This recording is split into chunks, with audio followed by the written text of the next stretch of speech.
What if Minecraft wasn't just a game, but a real world waiting to be unlocked? It started with a glitch. Not the kind that freezes your screen or boots you to the title page, but the kind that tears a hole between two realities.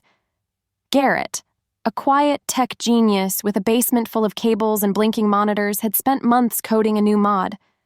Something groundbreaking. A neural sync that wouldn't just let you play Minecraft. It would let you live it. At least, that was the idea. When Garrett hit Run Simulation, the lights in the room flickered. His monitor pulsed with a strange glow. Then everything went dark. When he opened his eyes, the air smelled like grass and dirt. The sky above him wasn't real, it was pixelated. Blocky stars twinkled overhead. He was no longer in his basement. He was standing in the middle of Minecraft, and standing across from him was someone he never thought he'd meet in real life. Steve. Not just a player skin. The Steve. Silent. Worn. Real. Steve stared at Garrett for a long moment before saying, "You're not from here.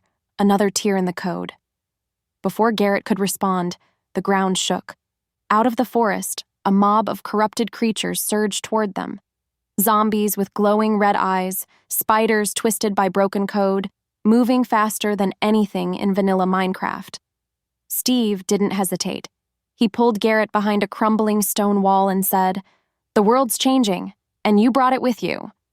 Back on Earth, Garrett's disappearance didn't go unnoticed. Natalie, his best friend and fellow coder, tried calling. Nothing. Texting. Nothing. His server was frozen with one chilling message on the screen. Running simulation, link established. She immediately called Henry, Garrett's cousin, older and sharp, a strategist who'd mastered every game they'd ever played.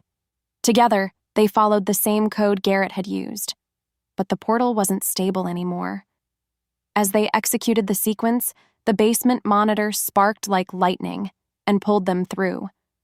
Now all four of them, Garrett, Natalie, Henry, and Steve, were trapped inside a living, broken version of Minecraft. But this wasn't just about escaping anymore. Garrett's mod hadn't just synced with the game. It had awakened something ancient, something buried deep beneath the Nether. Her name was Malloia. She was once the Piglin Queen, now transformed by corrupted code into a digital sorceress, ruling the darkest parts of Minecraft with a soul-burning fury.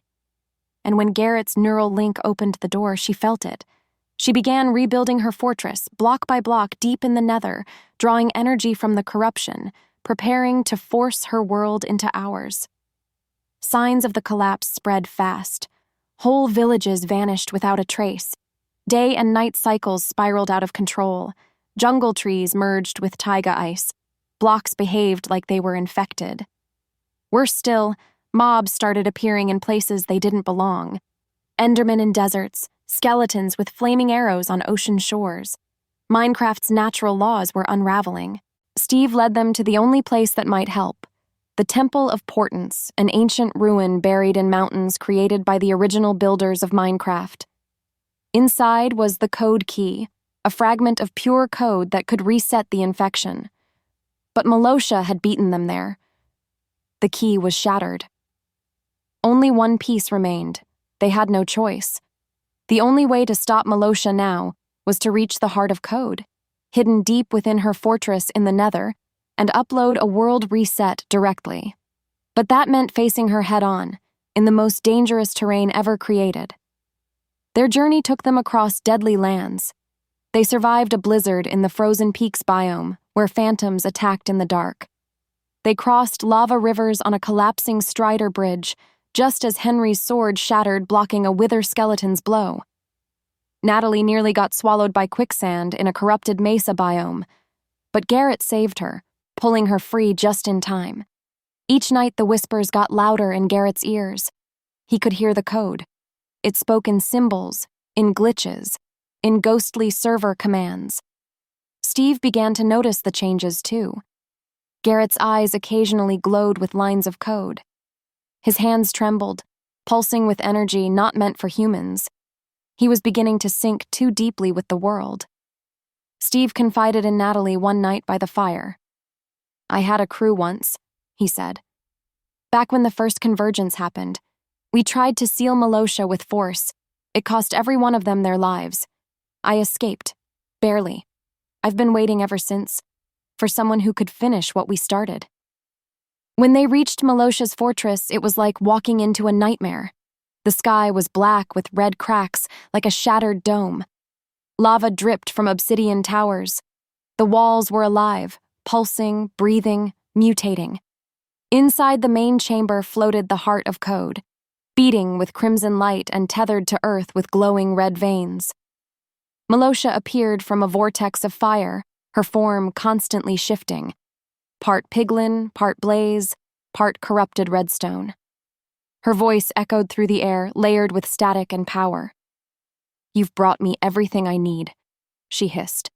"The key, the boy, the link." She launched her attack. Explosions rocked the ground. Mobs charged in every direction. Steve fought with unmatched fury, deflecting fireballs, slashing through hordes with a diamond sword glowing blue. Henry used a redstone trap to collapse a bridge beneath a wave of corrupted creepers. Natalie scaled the fortress wall, dodging arrows to deliver the final fragment of the code key to Garrett. And Garrett stood frozen before the heart of code, knowing what it demanded. To shut it down, someone had to merge with it completely, upload the reset from inside. But once inside, there was no coming back. He turned to Natalie, his voice cracking with fear and peace. "It's okay. This is what I was meant to do." She screamed at him. "No! We'll find another way. There's always another way." He smiled. "If we don't stop her now, she'll come through, into your world.